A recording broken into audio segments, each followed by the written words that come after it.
Hi, hello. My name is Camila, and today we are with Camila, who is a student at Texas A&M. So, how are you doing, Camila? I'm good. How are you? Good, I'm very good. Okay, so talk to me about your experience applying to Texas A&M. So I applied. Texas A&M was obviously one of my top choices for school, and I applied to a bunch of other schools, but I got like waitlisted or whatever. And for A&M, I had gotten like a program called PSA. And it's similar to like the UT CAPT program, but instead like for UT like you have to go to liberal arts. But for A&M, you could do like your major. So my major was public health, but the only thing was PSA offers you have to do a different major. You can choose though. So I had to switch my major to psych. But I knew that I wanted to go to A&M because my brother went to A&M and I really liked like the traditions and the games and everything. So I knew it was like something I wanted to be a part of and I really liked the culture. Okay, perfect. So, when you applied to Texas A&M, when was that? Was it around September, October, November? Do you remember? I think around September. Around September. And then you got your acceptance letter into the PSA program around when? I would say late October, maybe. Okay, so you got it pretty quickly. Mhm. Okay. And do you remember your stats when you were applying to Texas A&M, like your ranking, if you applied with your SAT score? I did apply with my SAT score. I did like the combined SAT, like the highest one. The super score. Mhm. And then I was in the second quartile. Okay. Cool. I think my weighted was like 3.6, if I'm not hmm wrong. But my unweighted wasn't that good. It had to have been like 3.3 or 3.4, something Okay. like that.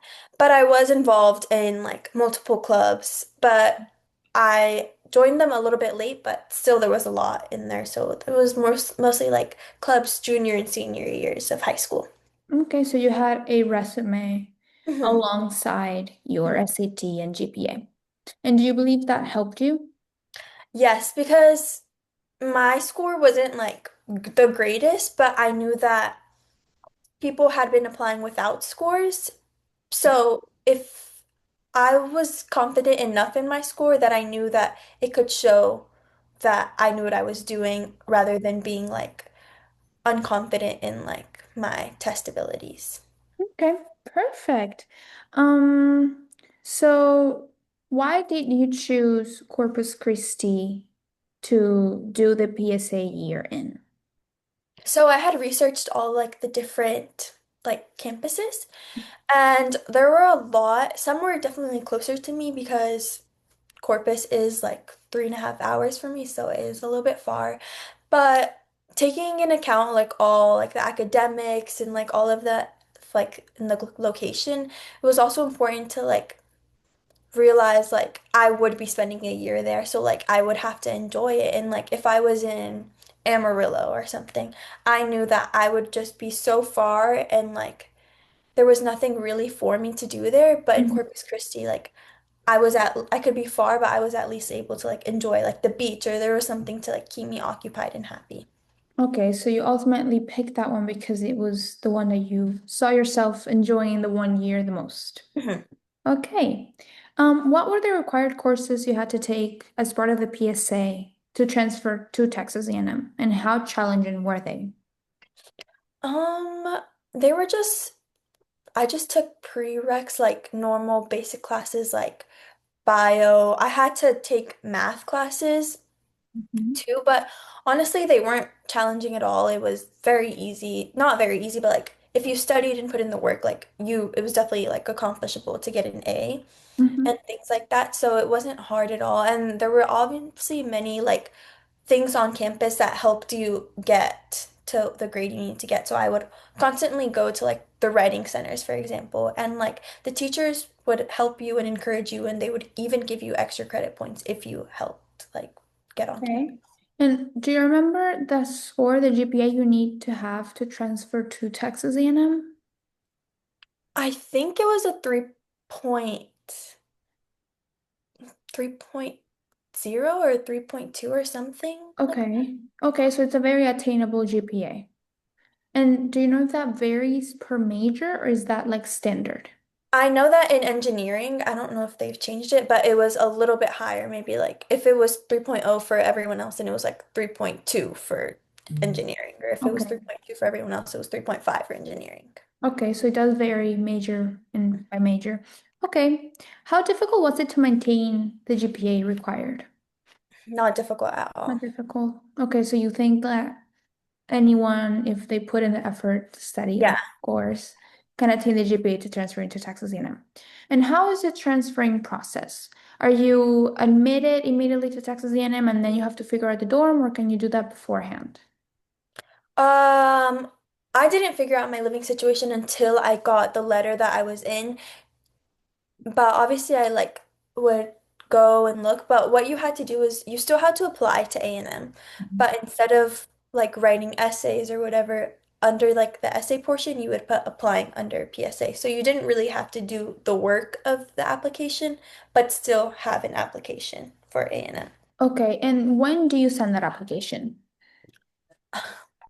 I think after like the first semester Okay.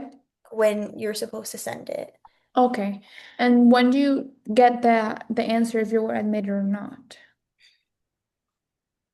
Mm.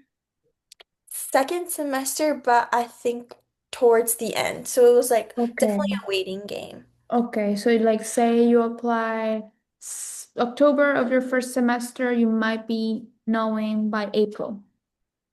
Yeah. Or some people, it just honestly depends on you because some people even knew like in the summer.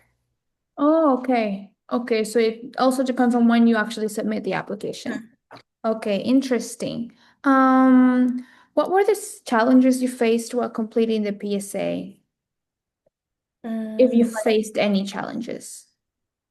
I would say that for me, I was a little bit like troubled with like the fact of having to make friends that I knew I was gonna like leave the next year.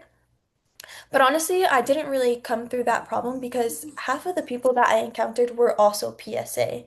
So it was like Corpus Christi was full with PSA people. So it was good to like we could help each other out and we just like we would all study at the library together so we could all have the attainable GPA to be able to go to College Station Texas next. A&M. Okay, perfect. Were you able to be part of any clubs in Corpus Christi, or are you part of any clubs now in Texas A&M? So I wasn't in part of any clubs, but I was in like I it wasn't really a club, but I was in like intramural sports in Okay. Corpus Christi. Hmm. So I did intramural soccer in Corpus Christi. And now in College Station I'm not doing that, but I'm in like more specific clubs. So right now I'm in a Future Aggie Physician Assistant Club to try Okay, and great. And now to finish the interview, what is one advice you would give to high school students that are admitted into the PSA to transfer to Texas A&M, and for high school students that are applying for the very first time to Texas A&M?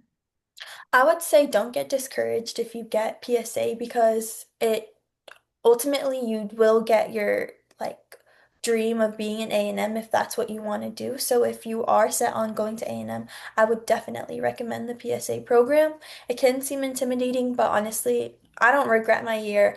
All the people I know now, since we all live so far from each other, they all want to go back to Corpus and like everybody was like so close and we all knew each other. So I really recommend it. Okay, perfect. Well, thank you so much, Camila. And have an amazing break. Thank you. You Have a too. nice day. Bye-bye. Bye.